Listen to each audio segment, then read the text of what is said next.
Good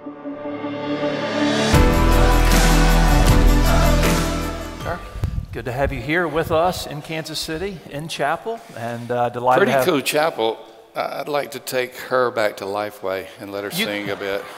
You can't have her, okay? And Okay. so I'm into taking people from other places. You got everybody else at this seminary. No, I'm into acquisition, not dispensing of sweet people. You're so generous. So we're keeping what we got, but it's so good to have you here, seriously. I've been looking forward to this conversation. We originally had Dr. Rayner slated to preach in chapel, and he and I were visiting just a few weeks ago. I said, hey, given where we are in our denominational moment, I think it'd be helpful to have a conversation for our constituency here, and then beyond this constituency, for those visiting via live stream and just watching perhaps even the follow-up. And what is that moment? So I guess just to contextualize this conversation today, we're in a season of unprecedented transition. We have multiple agency heads, entity heads vacant, a season where our denomination, like the rest of evangelicalism, is processing cultural issues, a massive generational transition taking place in our churches. Obviously, there's great political upheaval around us, and it just seems as though there's constant noise. There's a sense of an extreme unsettledness. Myself, I've been involved in the denomination, at least to some degree, for 20 years, starting in college, and then for the past 12 years, following it very closely, and then here now, having completed almost 6 years. Yourself, you've had a very long tenure as well. So I guess to speak into our contextual moment, give a word of autobiography as to your length of service, kind of where you've been, where you are now, and your own observation on our denominational moment. Thanks, Dr. Allen. I grew up in basically an unchurched home. My parents were occasionally church. I stopped going to church when I was about 14 years old. My parents did not compel me to go back to church. I was in a fairly liberal United Methodist church when I went to church, so it was still not going to church even when I went to church. And so it was in that time that I really drifted far, far away. Met a girl in high school who would eventually become my wife, Nellie Jo. We started dating, and when the time came to propose, she said these words. She's a godly, submissive lady, especially when I listen to her real carefully. And she said, "I will marry you." She always called me Thomas. "I will marry you, Thomas, but you've got to get back to the Lord." And so one of the first things that we did after getting married was go find a church home. Shortly before, about 2 years before my first son was born, Sam. And I said, where do we pick? Denominational landscape meant very little to me. So where do we pick a home, church home? And she said, let's go to a place that affirms the Word of God. Let's go to a place where we can just sense His Spirit working. And she said, you choose. You choose. And so I really became a denominational junkie at that point. I started researching what churches meant, what they believed. I found out about the Baptist faith and message in its present form then, and decided that the closest thing that I was a Baptist. And within the town where I was, Southern Baptists were dominant. And so I was baptized actually as a young adult. I was immersed as a young adult. And that was in Alabama? That was in Alabama in 1980. Okay. And so I was baptized and really just went full speed ahead trying to learn about my denomination. You know your history very well, Dr. Allen, and I imagine most of these students and faculty and administrators do as well. But 1980 was the second year of the conservative resurgence. The conservative resurgence probably would not have been marked at that point, but we know that 1979, the election of Adrian Rogers, was the beginning of the turn back to biblical theology. Went to my first convention a couple of years later, was surprised at the intensity that was there, was encouraged actually, because here was this ship, this big ship that was going in one direction and was turning the other way. Okay, I'm going to try to make this brief so we can get to some other stuff, but I'm not doing a good job of it. So, I am a businessman, and I have a sense of God's call to vocational ministry. My wife says, let's go. I said, okay, let's go. So we sold what little we had, packed up, and at the time made the decision to go to Southern Seminary in Louisville, which is where I met you the first time, if I recall. And got there in late 1982 and started taking classes in January 1983, and I was blown away. I was blown away. In a good way or bad way? In a terrible way. That's what I thought, just clarifying. In a terrible way. In the first class that I took, I'm not going to even give the name of the class. I do remember it very well. It's an Old Testament book. The professor at one point denied the bodily resurrection of Christ in an Old Testament class. I was in another class where gross profanity was used by the professor. It was a terrible situation, and here I am, this naive young adult that joined the Baptists because I liked what I saw, and then I get to seminary and I'm just aghast at what I am seeing. And so I became a very loyal foot soldier of the conservative resurgence in many ways, even though I was a student at Southern. And what I loved about the conservative resurgence at the time is, first of all, it was a biblical and theological resurgence, but it was also, at least from my perspective, an evangelistic resurgence. I began to sense that evangelism might be returning back as one of the primacies of what we do as a denomination. And I just had a heartbeat for sharing the gospel, and as Midwesterners said in those three powerful words, for the church. And so I focused a lot of my studies in evangelism, and eventually served as pastor of 4 churches. I was a terrible pastor. I mean, I look back on my time serving as pastor, and I got some stories that, oh gosh, I was just terrible.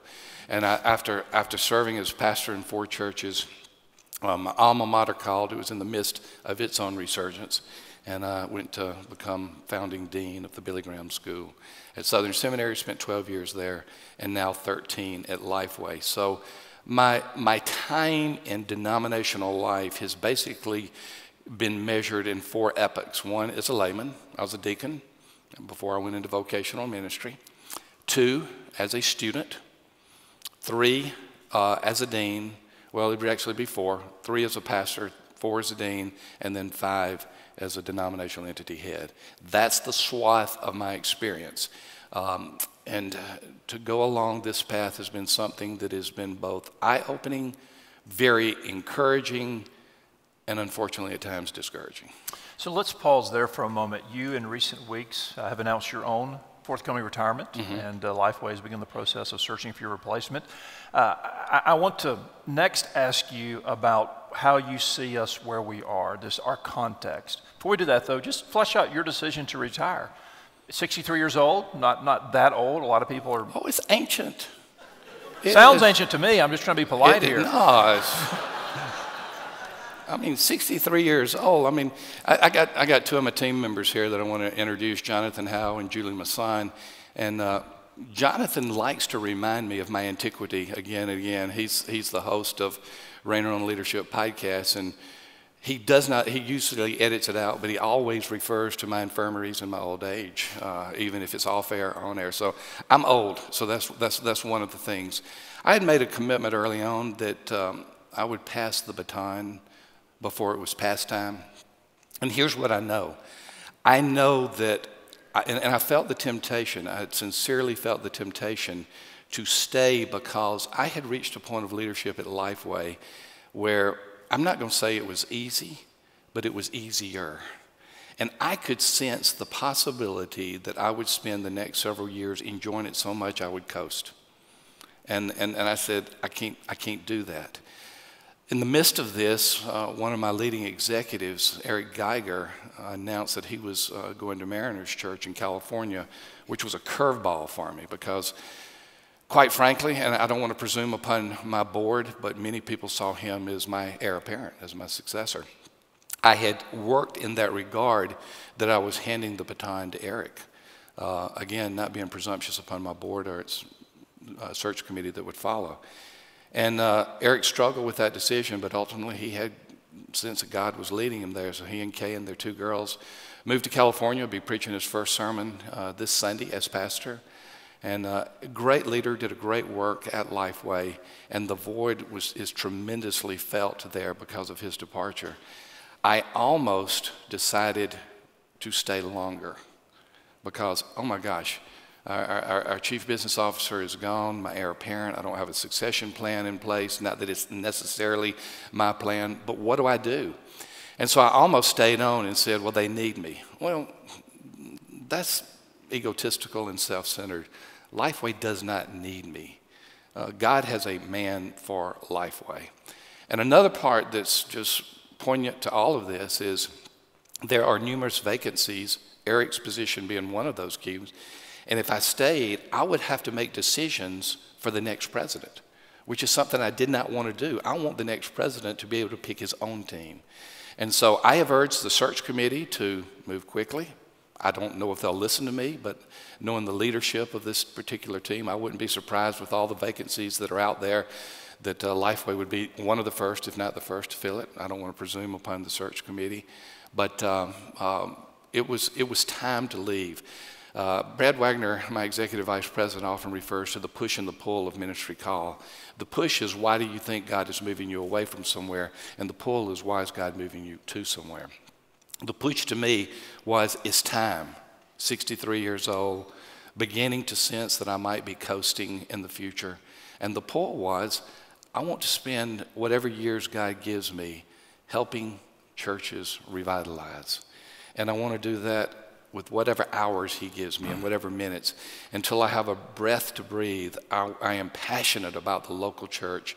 And with anywhere from 65 to 90% of Southern Baptist churches in need of some type of revitalization, I just want to be a part of that. And so that was the pull, and the push was, as I said, but that was the pull. You know, it's easy for all of us, myself included, to over-assess our own importance. And you talked about that tug into, man, well, you know, can I leave? Can Lifeway handle without me? And it's worth reminding ourselves that, I mean, no one in the kingdom is indispensable. So true. We're not. You know, I'm reminded of the quote by the French Premier Charles de Gaulle, who famously said, graveyards are full of indispensable men. And it's true, and how God raises up people, and often it's a person that was not anticipated at all. Sometimes it's David out tending the sheep that God raises up and brings to the forefront. And so as we gather this morning, we have the Executive Committee of Southern Baptist Convention looking for a president, the International Mission Board looking for a president, Southwestern Seminary looking for a president, Lifeway Christian Resources looking for a president. So it feels like we are in the middle of, because it feels like because we are, this tremendous season of transition that also may portend this massive generational transition that's taking place in the pastors for people retiring and entities. And so it's unique, it's unprecedented. How else would you describe the season that we are in? You described one aspect of the massive disruption that we're in. We're in disruption because of denominational leadership transition, but we're also in disruption because of local church struggles. And in the history of our denomination, by any metric, and numbers are not everything, but they tell us some things. They're like the thermometer. The temperature tells us something, even though it's not totally indicative. And everything that we see about the numbers in the Southern Baptist congregations and local churches are telling us that we are at a massive transition time too. 65% of our churches are declining. 90% of our churches are in need of some type of significant revitalization, even if they are part of the growing segment, that other segment. So here we are with, depends on how you count it, 45,000 churches. And we have anywhere from 2/3 to 90% that are, by most of their leadership's own admission, struggling. So, yeah, we're at this denominational transition and leadership transition, but the Southern Baptist Convention is not the entities. The entities serve the local churches. Right, and that's where you're taking us there. I was going to go there next, so since you've taken us there, that's hard for this denomination psychologically. Because we're a denomination that has experienced year after year being bigger, has expected year after year to be bigger, and doesn't quite know what to do when things are smaller. Again, I'm not just talking about national statistics as far as collective church memberships, baptism rates, but even the local church. Help us to understand how the pragmatics, the numbers should inform all of this. On the one hand, we don't want to be uber pragmatic to the degree that we're just trying to grow and reach and pad numbers so we can feel better about ourselves denominationally. Local church level, we don't want to be so pragmatic driven that we compromise the message, that we're tempted to, give out trinkets and gifts to get people to come so we can feel better about our crowd size. At the same time, we have to be honest with what our numbers tell us. So how should we view the metrics? We went through a season, and I would mark it early 50s to probably even to the turn of the millennium. We went through a season of extreme pragmatism in many of our churches, not all of our churches, where numbers were ultimate instead of even penultimate. Numbers were driving us. We pushed for decision-making that was often not true regeneration. We went through a time where attendance was king and truth was not always on the forefront. So we went through this time, and what has happened, as I see it, Dr. Allen, is that the pendulum has swung the other way. And the pendulum now is we are resisting metrics, maybe for good reasons, maybe not so. But here is where we are at a local church. When I ask a Southern Baptist pastor, tell me about how many people you have baptized, I am not looking for bragging rights or statistics or numbers. I'm asking the question, is your church truly having an impact on the kingdom where darkness is becoming light, lost is becoming saved, and people are finding Christ? That's where my heart is. And though numbers in themselves have no intrinsic value, they do point to something that is greater. When we look at our baptisms, they in the denomination are in a precipitous decline, which also means that local churches are experiencing the same decline. And here's something that you will see in a local congregation.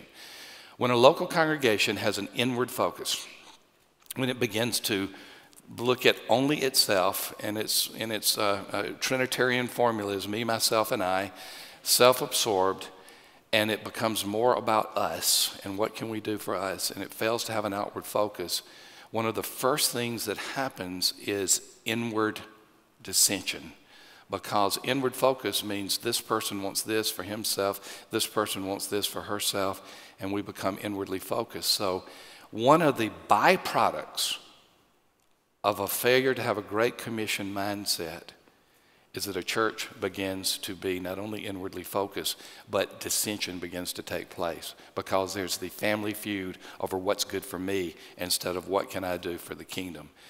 And if I may be so blunt to say so, I also see that at a denominational level as well, where we have had fights over primary issues. We have had fights over some good secondary issues. But now we're in the trenches fighting over tertiary, and I don't even know what comes after tertiary. Is there quadriary? I don't know what that is. But you're retiring. You can call it whatever you want. I'm old, and if I get it right, wrong, somebody just laugh at me. But we're fighting over so many things right now at the denominational level that is a reflection of what is happening at the local congregational level, that we're spending our resources inwardly in dissension instead of outwardly in the community, and we're missing it as a result. Well, and I think just a helpful word here to elaborate, and you've kind of went back and forth here.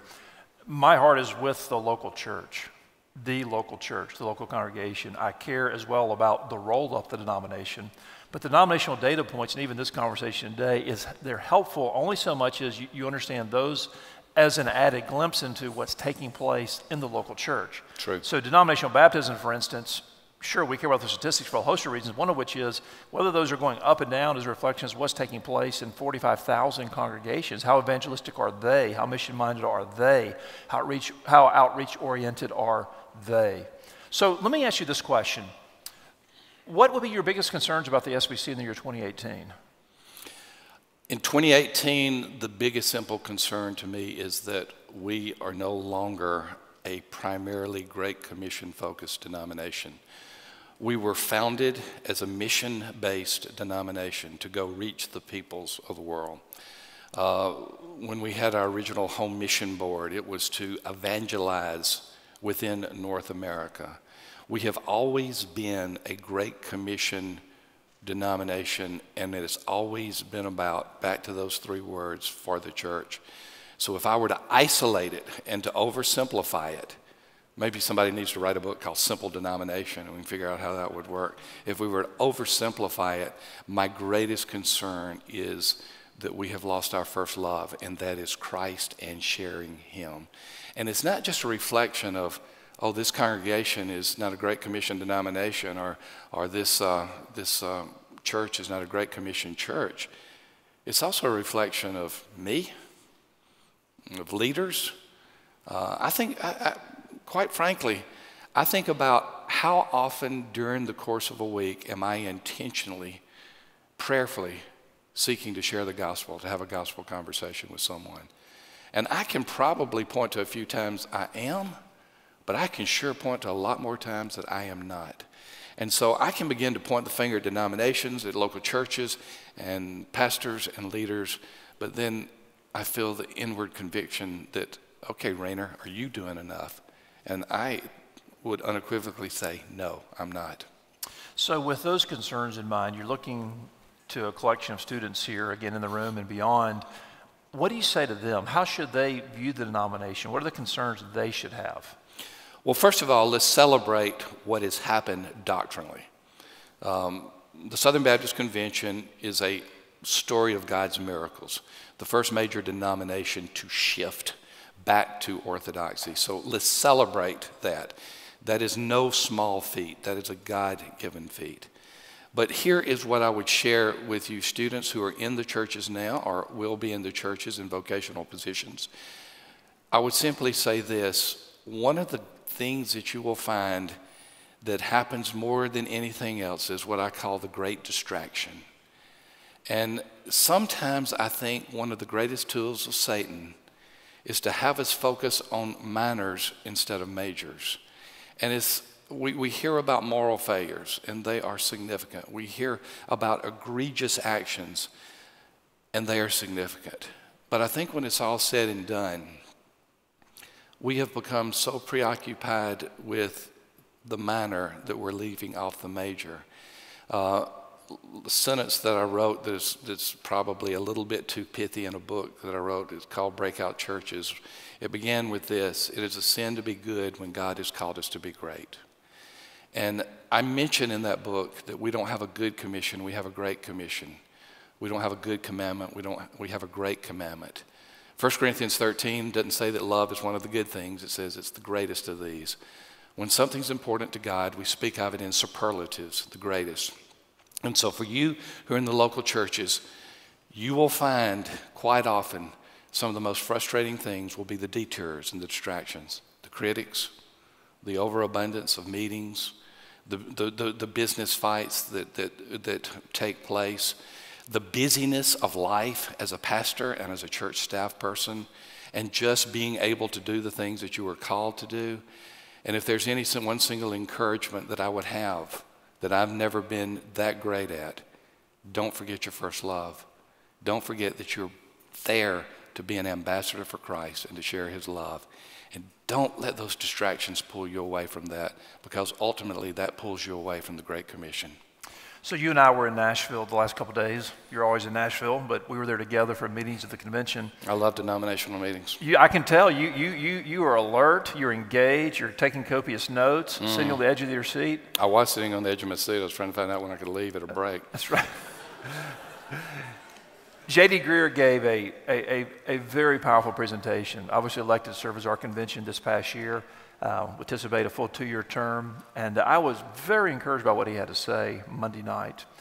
Talk about what his election represents for us generationally, his heart for the churches, what he's communicated by his ambitions to accomplish. J.D. Greer is and will be a great Southern Baptist Convention president. His heartbeat is, first of all, the gospel. And it's not a slogan that is out there for him. It is reality. When you look at what is happening at Summit and you see the number of people that are being reached for Christ, again, those things, numbers, but those are real people who were in darkness and now are in light. They're real people who have come to know Christ and are following him faithfully. That is where his focus has been. He's also a leader that loves church planting. And when you begin to talk about church planting, there's always the aspect of church revitalization, but he will be about starting new churches and focusing upon that. And he's also one who, to go back to the earlier conversation, will be so singularly focused upon his three major objectives or his whatever it may be, that he is not going to be distracted by these other things. There's a generational shift that is there. I had dinner with him right before the executive committee meeting where he preached. How old did he say he was, 45? I believe he's 45. 45 years old. I was looking at Jonathan because, I'm assuming Jonathan listens to me at anything and at any time. That was not even taking place. So he's not young, but he does represent. I mean, you look at where we were. Look at most denominational gatherings. I mean, at most denominational gatherings, I'm young and skinny, and this.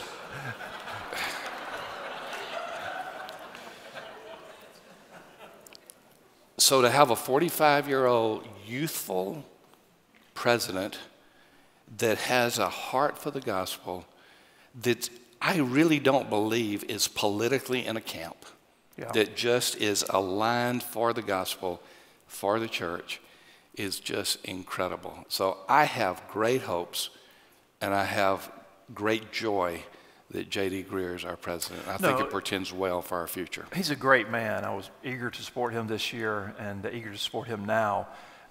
45 years old, like I said, the church has done remarkable things. I mean, planting churches by the dozens, sending out missionaries.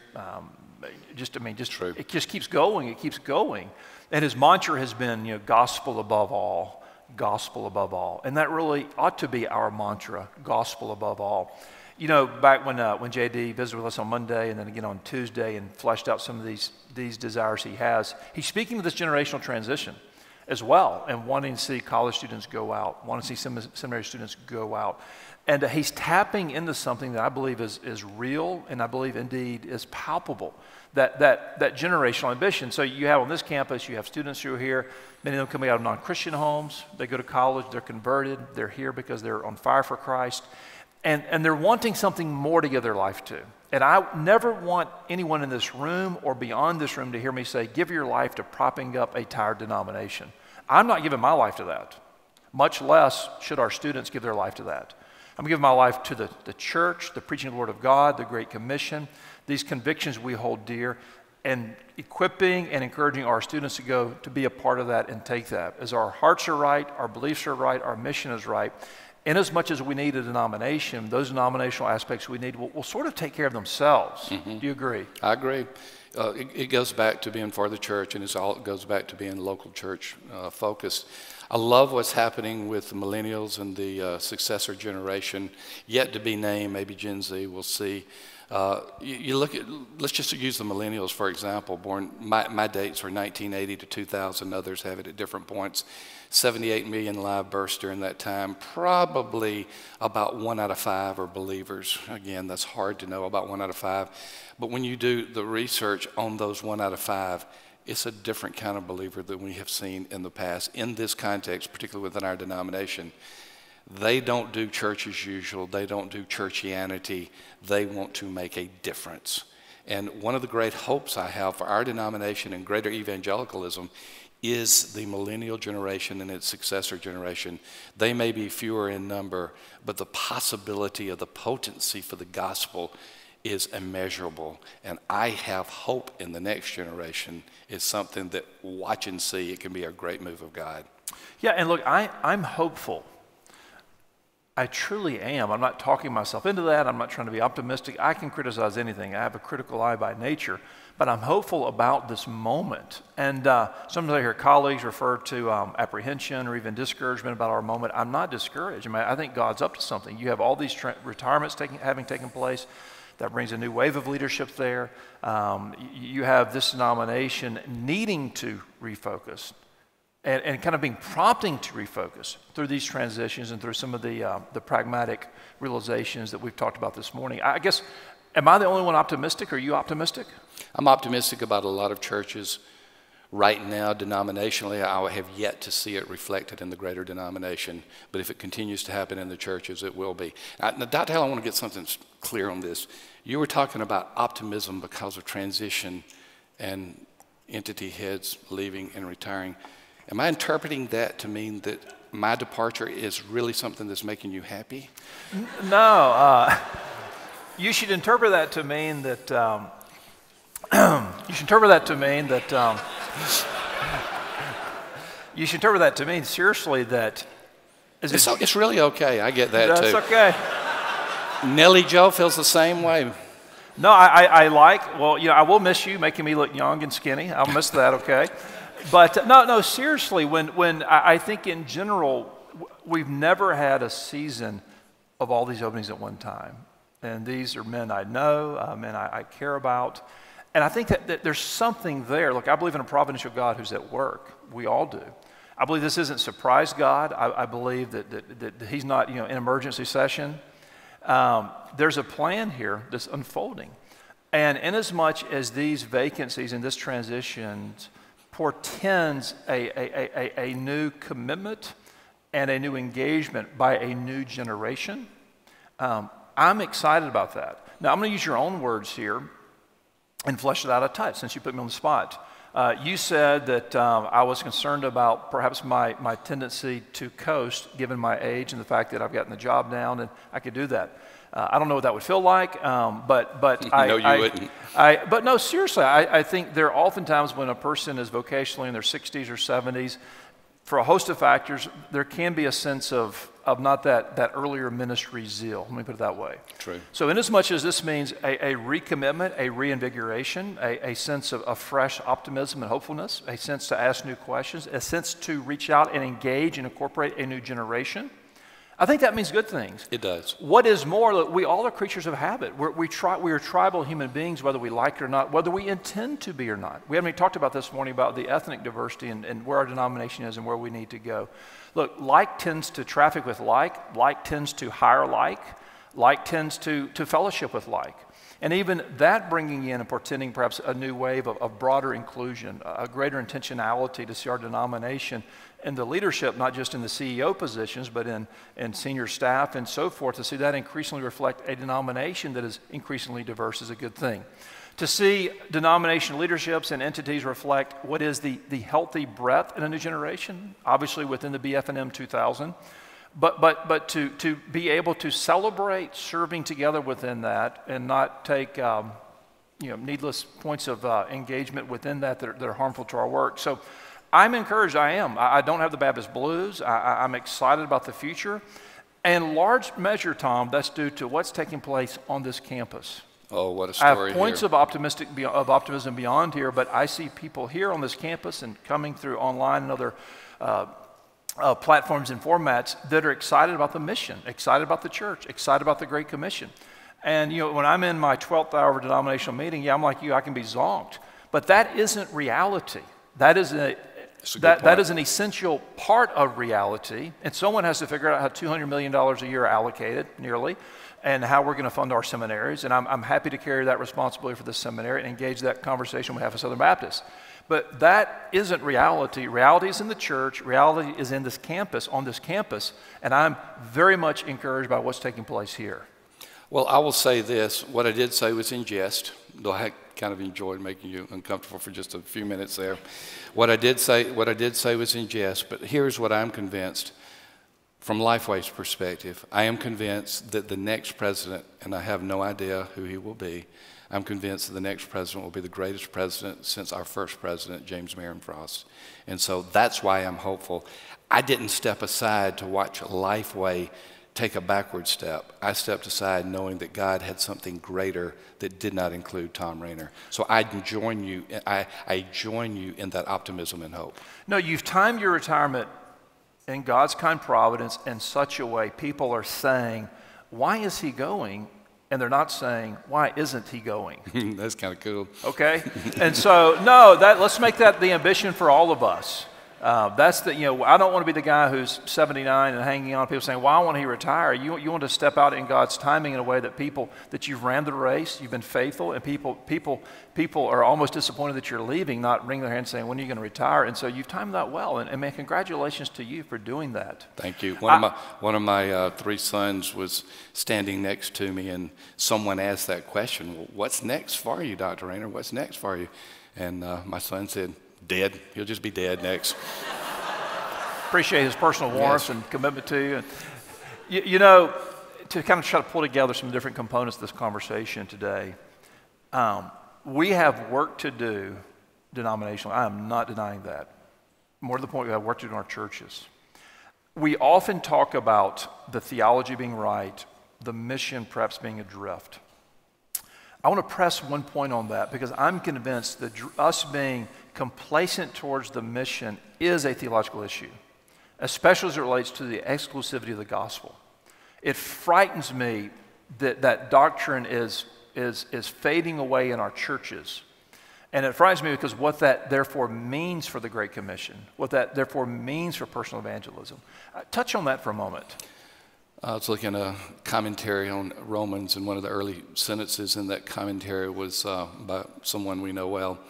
One of the early sentences in there was, the Apostle Paul was first a missionary from which his doctrine emanated. And what that said was not that practical comes before truth, but as he was going about sharing the gospel, his burden for first the Jews and then the Gentiles was that people would know Christ and know him only. And that burden was also his doctrine as well. So if we are not driven by mission, we don't just have a missiological problem, we have a doctrinal aberration. And that may be one of the greatest shrouds that we are not looking under right now, that reality is taking place right now, that faithfulness to the Great Commission, faithfulness to sharing his word is about truth, because what are you sharing anyway? Well, look, I'm encouraged, I'm thankful, I feel blessed, I'm grateful for your friendship here over the years. You've been a cheerleader, you've been a supporter of our work here, and that means a great deal to me, it does. And I just simply say to this gathering here and those who are viewing online, I don't say this because you are here or because I am here at Midwestern. The story of Midwestern is a story that is just incredulous, not only around the Southern Baptist Convention, but in all of evangelicalism and even the world. People are looking at what's taking place here, and they are saying God is not done yet. So this seminary, your leadership, the leadership of your team, these students, faculty, and administration, this is a story that is giving great hope. So not only on behalf of Lifeway, where I'm about to depart, but also on behalf of Thom Rainer, a Southern Baptist who is 21 years old, I say thank you, Jason Allen, and I say thank you, Midwestern Seminary. You are an inspiration to me. You're so kind. Can you guys join me in thanking Dr. Rainer? Thank you.